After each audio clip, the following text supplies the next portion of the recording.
I think the first thing I want to ask is let's really ground ourselves here, Dermot, with what is the state of the market at the moment, especially around technology investing?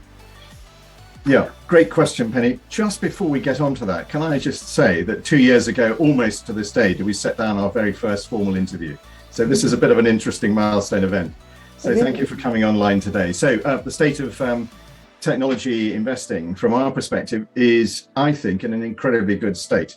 So if you look at the UK, is just past the 1 trillion mark in terms of its value, and that sits alongside China and the US. So we are, third, ranked number 3 globally. So we are in the most amazing place from the point of view of technology. And Gerard Grecht of Tech Nation has actually said that this is a watershed moment for this country, because it really has placed us absolutely on the map.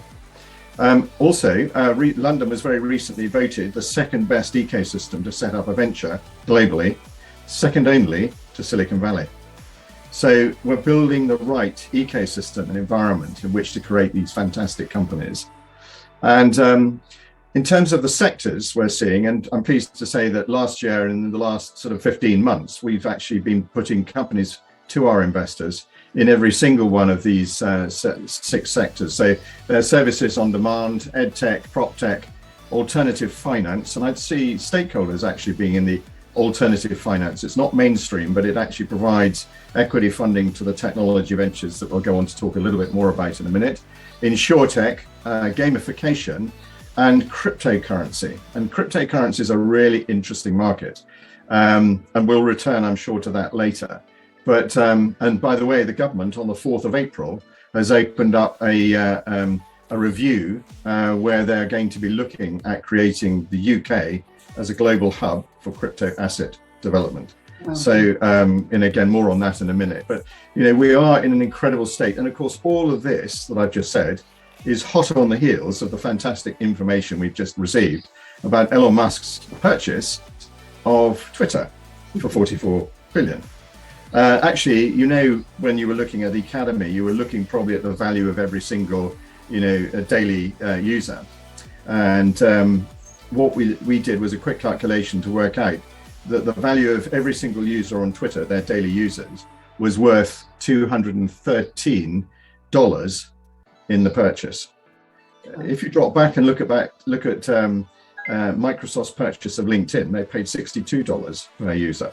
So there's some really interesting financial dynamics beginning to happen in the market relative to influence and use around these very major portals.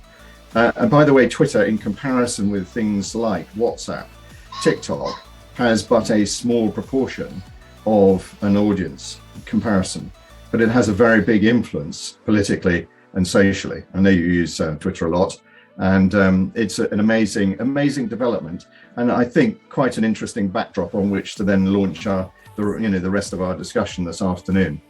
There's no doubt about it that our investors like to be in early, and I think about the time when the investors got in on Twitter UK in 2011, so it hasn't taken long to generate this £44 billion sale.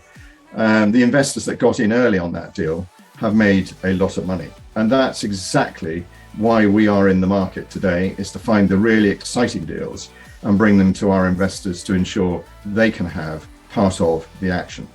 So hopefully that's a reasonable roundup of the UK technology sector, and from our perspective, given the various exciting things that are going on.